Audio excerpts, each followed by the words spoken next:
The following is an Investor Brand Network audio production via our audio press release solutions. As a multifaceted financial news and publishing company, Investor Brand Network utilizes its network of more than 5,000 distribution partners as well as other corporate communication tools to introduce public and private companies to a wide audience of investors, consumers, journalists, and the general public. Investor Brand Network's platform connects the investment community with companies that have great potential and a strong dedication to building shareholder value. The following audio press release may feature a client partner of Investor Brand Network. Investor Brand Network may have been compensated for the production of this audio production. Please be sure to read our entire disclaimer for full disclosure. Network Newswire presents Lake Zinc identifies Pegmatite Zinc-Lead-Copper intersects in historic drill logs.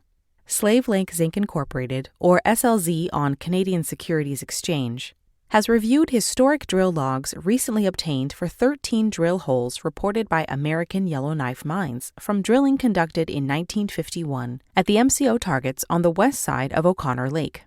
Slave Lake has noted that pegmatites and pegmatitic granites have been documented in these holes.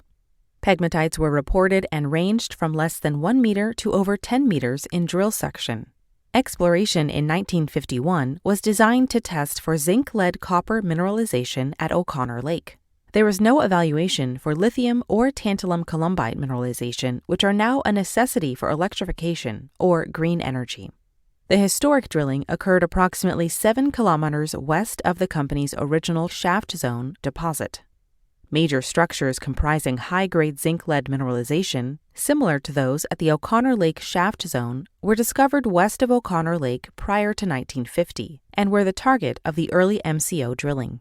The 1951 drilling tested 2 separate vein systems in a series of widely spaced holes, ranging in depths of less than 90 meters. Recorded drill results include multiple vein intersections of pegmatite, ranging from less than 1 meter to over 7 meters. No assay data is available to the company from this drilling. This is a new area in which to focus exploration using geological mapping, sampling, and ground geophysical surveys to target drilling pegmatites and verify the historic intercepts of zinc-lead mineralization.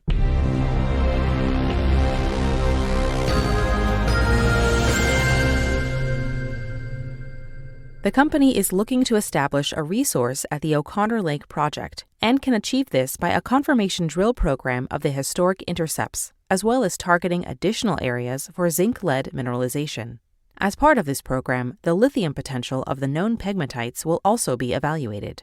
The country host rocks in the MCO area are comprised of a multiple-phased granitic intrusive complex, which intrudes older regional metamorphic rocks. Sills and dikes of pegmatite cut the older metasedimentary units and earlier stage intrusives. The pegmatites are closely associated with the youngest intrusive, a muscovite granite, as structural continuations and in composition. The area where the 1951 drilling was undertaken has a series of major deep-seated structures along which the multiple-stage dike swarms were able to intrude during the final phases of intrusive activity. Very late-stage hydrothermal systems were also able to intrude and deposit in the same fracture systems as veins and stockworks. This style of hydrothermal zinc-lead-copper deposition is the same as observed nearby at the company's known occurrences. Rich Wingham, CEO, commented, quote, "It cannot be overstated how the historic data has enhanced our ability to advance this project in comparison to our peers. Lithium exploration will be substantially advanced with the recognition of pegmatites within the historic drilling. With the historic data now at hand, Slave Lake can better focus our exploration efforts and define drill targets more efficiently. Our focus initially was the high-grade zinc-lead plus or minus copper mineralization, but we can now add lithium as a target metal at our O'Connor Lake Critical Metals Exploration Project." End quote. This audio press release is an original broadcast provided by Investor Brand Network. As multifaceted financial news and publishing company that delivers a new generation of corporate communication solutions, including news aggregation and syndication, social communication, and brand awareness tools, Investor Brand Network may receive payments for the services and solutions provided to its client partners.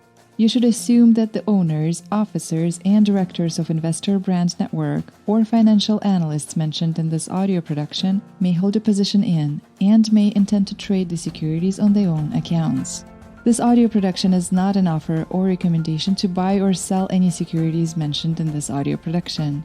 The information in this broadcast is presented solely for informative purposes and is not intended to be or should it be construed as investment advice. As in all investments, investment in the featured companies carries an investment risk. Listeners should review the companies thoroughly with a registered investment advisor or registered stockbroker. This audio production by Investor Brand Network is not purported to be a complete study of the featured company or other companies mentioned. Information used and statements of fact have been obtained from featured companies and other sources but not verified nor guaranteed by Investor Brand Network as to completeness or accuracy. Such information is subject to change without notice. Please see our full disclaimers and disclosures at investorbrandnetwork.com.